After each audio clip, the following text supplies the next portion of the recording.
Great way to end. We've kind of always in a mindset of, hey, finishing up spring football, want to do a lot of different things, challenge some of our specialists and kickers and punters and things like that, but also give young guys opportunities.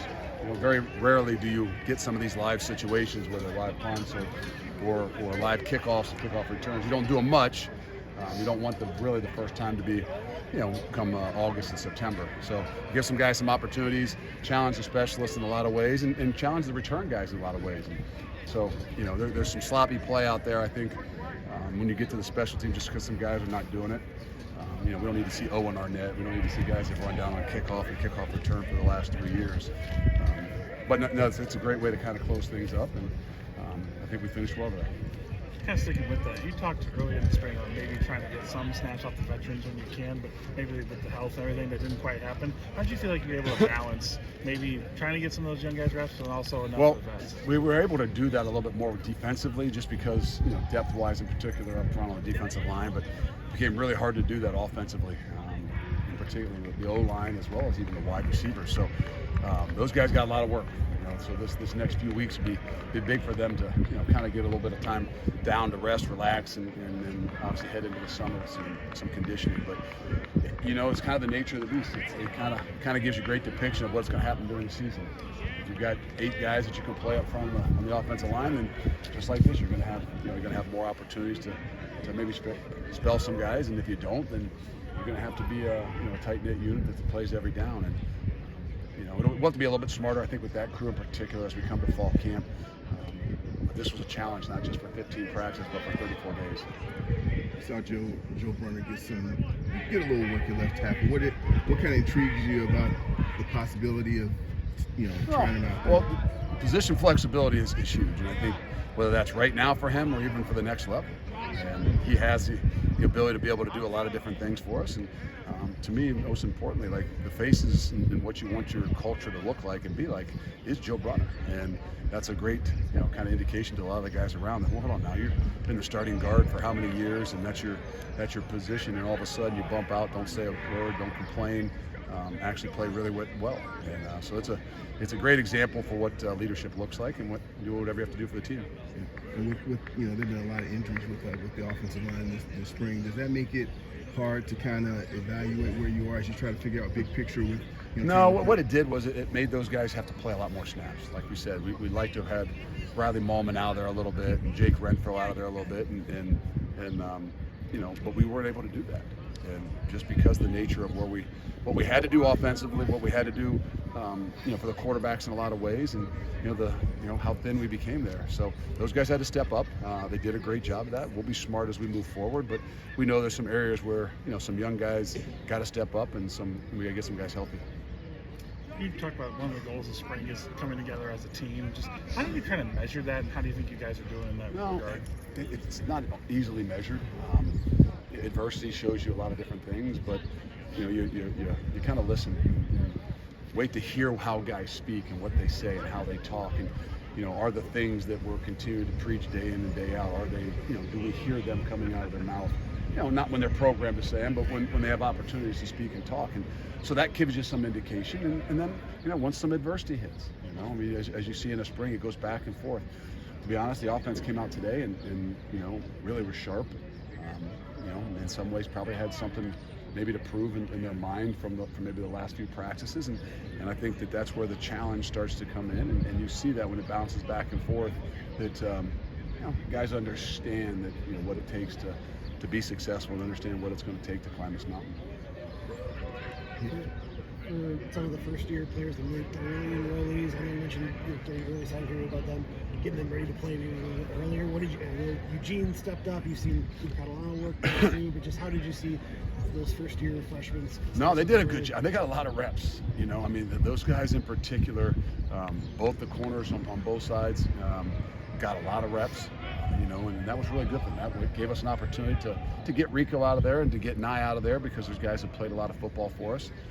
Those offensive linemen got a lot of reps against some older guys too, and so they got a chance to measure themselves and recognize what grown men look like and where they need to go. And so I think it gives them an idea of what summer has to look like if they're going to contribute and help for us. But I don't know that there's many of them that came in that probably Thought they were going to get as much opportunities as they did. But I think as this all wraps up, they're grateful and they understand, if they want to give us, if they want to play this year, if they want to give us, an opportunity to, put them on the field, then they realize where they are and where they need to be come August. We saw Coach Grimes in the booth on Saturday for the scrimmage or open practice, whatever you want to call it. Is that something that you've had experience with, having an OC in the booth, and kind of does it affect anything for you? No, it doesn't. I mean, the way you can communicate nowadays, I think that it really comes down to how the leadership in that group is going to be and what they need on the field as opposed to what they need upstairs. And he's done it both ways. And I think that's the great thing of his ability to assess some of that and see how it handles it when he's upstairs, and maybe the next opportunity he'll be downstairs, which is some of those Saturdays where you scrimmage. But I don't know that anything's set in stone just yet. But you get a way to challenge some other guys to make sure that they got the leadership that it takes when it comes to Saturdays. Now that you've seen this, In the winter portal that didn't stick, knowing that it's a speed dating type thing where you're only getting a small amount of time to figure out. Yep. Does that change anything with you as coach-wise? Can you do anything I mean, different? you gotta trust. You're gonna have to take some shots and some chances. To be quite honest, I mean, we got to be honest with some guys too. So some of the guys that are going to move on, or maybe they want to play. They want to play now, and so it's probably good for everybody in the long run, because we still got to still out there working to figure out what we need to make sure that we're able to go through this grind of a season and understand what that mountain looks like. And so for us right now, there's some things you're doing your best homework on. You're going to have to have some blind faith in those things and know what it is that you're really looking for if you're going to take something. with the offense, I guess I'm wondering, obviously there's not a long way to go before the season, but what maybe has you encouraged? What are you seeing that, now that the offense has kind of been installed, that makes you say, hey, okay, we are on the right track? I think that there's balance, and I think that if you were out here, you saw it a little bit more today, our ability to be a little bit more balanced with, not just relying upon run, not just, thinking that that's going to be the only way to create big plays, but still find a way to make sure we have the balance, because, we got some skill on the outside, and we got to make sure we can give them some opportunities. But when you're trying to install everything, it's a little bit difficult. And I think that's the challenge, especially to the young guys up front. It's not like a game plan. It's not like, you're preparing for 2 or 3 weeks. I mean, you're trying to prepare for a whole season. So every day there's a new install, more so offensively than defensively, because that's the nature of it. Because you got to get looks at it. You got to give them, some opportunities to, kind of have an idea of what they're doing, but not probably knowing everything about it, the what's and the whys. So it's more of a challenge offensively, in particular for the guys up front. As you go through spring ball, it'll be probably even a little bit different in fall camp, because you'll be, kind of recognize who you are and what you need to focus on a little bit more. We've talked about the challenge of roster construction in this age and how things keep kind of shifting. Yesterday, another kind of curveball with maybe this 105 gets phased in, or how that's going to work. Like, how do you go through the next couple of weeks without knowing how this I will hope work? we've learned a little bit to not get ahead of the curve in some ways, because nothing's set in stone. So it makes it difficult. You've heard a lot of coaches talk about it. Look, we want to do what's right for the guys, and we've talked to these guys ahead of time, and then it might backfire on you. And so that's where it's really difficult. So we kind of said, look, we don't know how it's going to go. Obviously, we've got to be honest with some guys and things like that. But I'm not going to start making cuts and trimming things down, because I don't think that's right to our program. In the long run, if we do that, or whatever comes out, they're going to give opportunities to guys that maybe don't have a chance to stay in 105s around the country. But I think in the last couple of years, hopefully we've learned a little bit about now. You got to be careful trying to be too much ahead of the curve with some of the, so to speak, rules that are supposed to come out, because that just hasn't been the nature of what the NCAA or college athletics has done in the last few years. What's kind of the summer schedule going forward now? Because obviously you mentioned you get a couple weeks off now, but when do you start coming back, and what's that look like? Well, I mean, these guys will have a little bit of time here in the next 3 weeks, but they've got another week of school, then they got a week of finals. So everybody says, well, guys get 3 weeks off. Well, our guys don't get 3 weeks. They might not have football. Practice. They might not have true weightlifting, because there's a lot of guys that need that time. But there's a lot of things they still got to finish as well. But it's a time to get your mind right. It's a time to relax a little bit mentally, from football. but pros understand. I mean, 3 weeks is a long time for a pro. It's something they love. So there's a balance to some of those things. For us, I mean, we don't. There's not a whole lot of time, right? I mean, it's right into the recruiting. We got a recruiting weekend with 4 or 5 people in this weekend, maybe even a few others.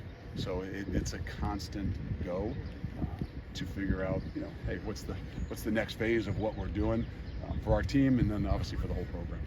Speaking about the recruits coming in for like a few of them have announced official visits for today and this week, but just how have you, as you as coach and then the staff, kind of worked to implement schedules between? It's hard. I don't love it, but again, whatever we do, we're going to do really well. And so we've got 4 of them in today through this weekend. So we've got to balance ourselves from making sure we take care of our team, making sure we're doing the things we need to do. We're wrapping up spring football. We're having the meetings we need to have with our own players, and then moving ourselves on to the recruiting thing too. So you've got to be able to balance a lot of different things, and that's not the easiest thing in the world. But like I said, the way you do anything is the way you do everything. So you got to be able to kind of transition into another phase really, really quick. You spoke on Nazir just a little bit, but how important has it been to have his experience back in order to solidify the secondary? We knew that kind of that it was going to be a big deal for us, and that's probably why we pushed as hard as we did to give him the opportunity. But his leadership, he's really the culture of what you want. I mean, he is a worker. He's a guy that started in Division II, and even when he came here, he probably wasn't ready to play, but yet he still played and he worked, and he's to a point now where he's completely different, in my opinion. And so I think it's been really good for Rico as well, because there's more on Rico's plate and the things we expect Rico to be able to do. It's really good to have a sidekick that's in your room every single day that maybe is different than you, and that's kind of the beauty of the 2 of those guys is they feed off each other, they challenge each other, but they're still really different from each other, and I think that's a great mix. Matt Young was a guy who entered as somewhat of a question mark, but by the end of camp, he was getting reps with the first team. What have you learned about him in your short time? He's a grown man, and no matter where they play at, what division they play at, guys that are passionate about the game, guys that love the game, get better at the game. And I don't know what he was like coming out of high school. I don't know what he was like in the first year or so, but I can tell you this, that he's a grown man. He loves the game. He's passionate about the game. And for 34 days or for 15 practices, he did nothing but get better each and every day. And he's gonna really, really help us, and he's got a bright future. Because we haven't answered any funny questions this spring, but I guess I'm just wondering what have you seen from him, and obviously what kind of just jumped So out? I mean, we finished decent in punt last year, not where we want to be. I think 11th or something in the country. His consistency has got to get better, and I think that was the challenge. It's a little bit harder sometimes in spring ball to figure out, because we're inside and you're not able to punt and see really the full punt. It hits the ceiling or things like that. So it's a little bit of a challenge. They can come out here and punt, but that's not the consistency we're looking for. We're looking for the consistency, when there's a rush, when there's a pocket and things like that. I think he has grown. I think he showed some things even today, but it's going to be still a consistent thing that we're going to have to continue to pound upon. And he does. He's gotten better, but for us to say, hey, his true average is 45 yards with a 4.5 second hang time is something he knows he's got to continue to work for. But as you saw there today, you let him go, and he's got a chance to hit some 60, 65 yarders that not always what you're looking for, because sometimes you outkick that coverage, but every now and then we can handle it. Very good. All right. Thanks, Luke.